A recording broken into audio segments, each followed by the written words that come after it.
کہ جی راوی چین ہی چین لکھ رہا ہے اور کچھ نہیں ہوگا، کوئی ڈی چوک نہیں آئے گا۔ اب وہ سب جو ہے وہ ڈی چوک آ گئے۔ اب ان لوگوں کو اپنا محاسبہ کرنا چاہیے کہ کس طریقے سے آپ اتنا بڑا اسٹیٹمنٹ جو ہے وہ آپ دے رہے ہیں کہ جی یہاں پر ایسا کچھ نہیں ہوگا، اور اس کے بعد پھر کوئی معافی نہیں مانگتا ہے کہ بھائی کہ مجھ سے غلطی ہو گئی، مجھ سے غلط خبر ہو گئی، ایسا ہو گیا ویسا ہو گیا۔ تو یہ ایک بڑی ایک سوالیہ نشان ہے، اور یہی مسئلہ پھر ان لوگوں کے ساتھ ہے جو پی ٹی آئی کے ساتھ ہیں۔ وہ پی ٹی آئی کے حق میں ایسی کلابیں ملاتے ہیں کہ جی روزانہ ایسا لگتا ہے کہ عمران خان رہا ہو رہے، روزانہ ایسا لگتا ہے کہ پاکستان میں ایک انقلاب آ رہا ہے۔ بلکہ صحافیوں کا کام یہ نہیں ہے کہ وہ پارٹی ایجنڈے آگے بڑھائیں، ان کا کام ہے کہ وہ خبر دیں، وہ فیکٹس بتائیں۔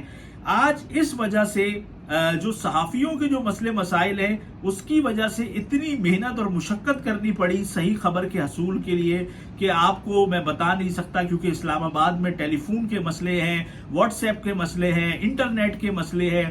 ایسے میں صحیح خبر کا حصول ایک بہت بڑی مسئلہ ہے۔ اب ہم نے دیکھا کہ کل بعض صحافی کہہ رہے جی وہ ڈی چوک نہیں پہنچے اور ادھر نہیں پہنچے، جبکہ وہ بلو ایریا میں پہنچے ہوئے تھے، اور بلو ایریا سے ڈی چوک ایک کارنر ہے، یعنی کہ آدھا کلومیٹر کی جو ہے وہ روڈ ہے، ادھر وہ لوگ وہاں پر موجود تھے۔ اس کے بعد پھر ہم نے دیکھا کہ آج بہت سارے صحافی کہنے لگے کہ بھائی کہ وہ ڈی چوک نہیں آئیں گے۔ اچھا اب آپ وہ نہیں آئے تو آپ معافی مانگ لیں بھائی، نہیں۔ اچھا اب کیا نئی کہانی اب یہ ہے کہ وہ کارکنان کو چھوڑ کے بھاگ گئے، اور آپ جو ہے نا اپنے کارکنان کو چھوڑ کے بھاگ گئے، آپ نے سیف پیسج کا استعمال کیا۔ یار یہ تو آپ کا کام ہی نہیں ہے نا، اب آپ تجزیے دے رہے ہیں۔ تو یہ ایک بڑی صورتحال ہے، اس کی وجہ سے بڑے مسئلے مسائل رہے۔ لیکن میں آپ کو بتاؤں کہ جو ذمہ دار ذرائع ہیں ان کا یہ کہنا ہے کہ ان کو یہ میسج دے دیا گیا تھا کہ چلیں اب آپ جب اس بات پہ بضد ہیں کہ آپ نے آنا ہے، کیونکہ علی امین گنڈا پور نے اسلام آباد میں داخلے سے 2 گھنٹے پہلے واضح طور پر یہ پیغام جو ہے وہ تمام لوگوں کو دیا تھا کہ مجھ سے کوئی بات نہ کرے، جس کو بات کرنی ہے وہ عمران خان سے بات کرے، میں نے عمران خان کی بات کو سننا ہے، میں نے اس کو فالو کرنا ہے۔ یہ جو کارکنان آئے ہیں یہ عمران خان کے کہنے پہ آئے ہیں۔ انہوں نے جب یہ بات کہہ دی تو اس کے بعد ہم نے یہ دیکھا کہ جو جلوس تھا، کاروان تھا، وہ چلتا رہا، اور اس کے بعد جب وہ اسلام آباد میں انٹر ہوئے ہیں تو ان کو دوسرے رستے سے خیبر پختونخوا ہاؤس جو ہے وہ لے جایا گیا۔ جب وہ وہاں پر گئے تو اس کے بعد ہم نے یہ دیکھا کہ وہاں پہ رینجرز کے جوان بھی اندر گئے۔ پھر ایک شیل کی جو ویڈیو ہے ایکس پر وہ بھی ہے، اور جیو کے رپورٹر نے اپنے بیپر میں بھی یہ کہا کہ ایک شیل جو ہے وہ رینجرز کی جانب سے اندر پھینکا گیا ہے۔ اب اندر کی جو صورتحال ہے مصدقہ طور پہ وہ کیا ہے، اس بارے میں ابھی تک کسی کو علم نہیں ہے۔ حالانکہ حکومت کو چاہیے کہ اس معاملے پر وہ اپنی ایک جو پالیسی سٹیٹمنٹ ہے وہ دے، اس کو بتائے کہ جی وہ حراست میں ہے، وہ تحویل میں ہے، وہ واپس چلے گئے ہیں، تاکہ یہ جو ایک خامہ خائی کا ایک اس وقت کیوسک ہے وہ ختم ہو۔ لیکن ہم یہ دیکھ رہے ہیں کہ حکومت بھی جو ہے وہ چیزوں کو لٹکا رہی ہے۔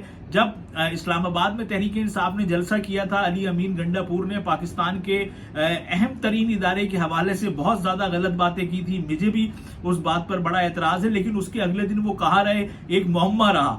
تو یہ چیزیں نہیں ہونی چاہیے، ہر بات کو پبلک ہونی چاہیے۔ اور جو ان کا اعلان تھا کہ جی ہم احتجاج کرنے آ رہے ہیں، وہ ڈی چوک پہنچے، انہوں نے احتجاج کیا، اس کے بعد وہ لوگ جو ہیں وہ ڈسپرس ہو گئے۔ لیکن ہم یہ دیکھ رہے ہیں کہ حکومت اس وقت شدید ترین دباؤ میں ہے، اور وہ اتنے دباؤ میں ہے کہ اس نے ایک ایسی کہانی بیانیہ جو ہے وہ میڈیا کو دے رہی ہے کہ ایس سی او کانفرنس کو سبوتاج کرنے کی کوشش کی جا رہی ہے، جبکہ ایس سی او کانفرنس جو ہے وہ 15 تاریخ کو ہے، یعنی کہ اس میں ابھی 10 دن ہیں۔ لیکن اس نے ایک ڈھنڈورا پیٹا ہوا ہے حکومت نے کہ جی ایس سی او کانفرنس کو جو ہے وہ سبوتاج کرنا چاہیے۔ حالانکہ انہوں نے احتجاج کا کہا تھا، آپ اجازت دیتے وہ احتجاج کرتے واپس چلے جاتے، آپ نے اس کو ایک بہت بڑی ایک فلم بنا دیا، یعنی کہ آپ نے اس کو ایک بہت بڑا جو ہے وہ ایک فلم بنا دیا، اور کہ جی اب 2 دن سے جو سوشل میڈیا ہے اس کا فوکس سارا جو ہے وہ صرف اسلام آباد میں ہے۔ اب اسلام آباد ایک ڈپلومیٹک ایریا ہے، سارے سفیر وہاں پر ہیں، پوری دنیا کے رپورٹرز وہاں پر ہیں، سب کی نگاہیں وہاں پر ہیں۔ اب وہ لوگ کیا سمجھیں گے کہ بھائی پاکستان میں کیا ہو رہا ہے؟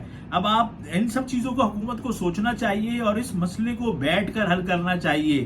اب حکومت بھی اس وقت بہت زیادہ پریشان ہے۔ اب وہ پنجاب میں تو فل فارم میں دکھتے ہیں، کیونکہ انہوں نے تو وہاں پالیسی زبردست اپنائی ہوئی ہے کہ وہ پکڑ دھکڑ شیلنگ یہ وہ، پھر اپنی ان کا جو سوشل میڈیا کا ٹرینڈ ہے، کیونکہ ہم نے یہ دیکھا ہے کہ صرف لاہور سے 8 کے قریب صحافی جو ہے اس کو پی ٹی وی میں رکھا گیا ہے، 10-10 12-12 لاکھ روپے ان کی تنخواہیں ہیں، ایک صاحب کو میڈیا ایڈوائزر بنایا گیا ہے، تو یہ صرف لاہور سے ہے۔ پھر جو ان کے اور چیزیں، اب یہ تمام لوگ جو ہے سوشل میڈیا پہ بیٹھے رہتے ہیں، ایک ایک گھنٹے میں چار جو ہیں وہ یہ اپنا کیا کہتے ہیں وہ پوسٹیں کرتے ہیں. تو ایک ہر طرف سے ایک جو ہے ایک گرمی میں ہی اضافہ ہو رہا ہے. اور سیاسی ماحول میں تو کیونکہ حکومت پاور میں ہے، حکومت ایک قدم آگے جائے، وہ بٹھائے اور کسی بھی طریقے سے اس مسئلے کو حل کرے.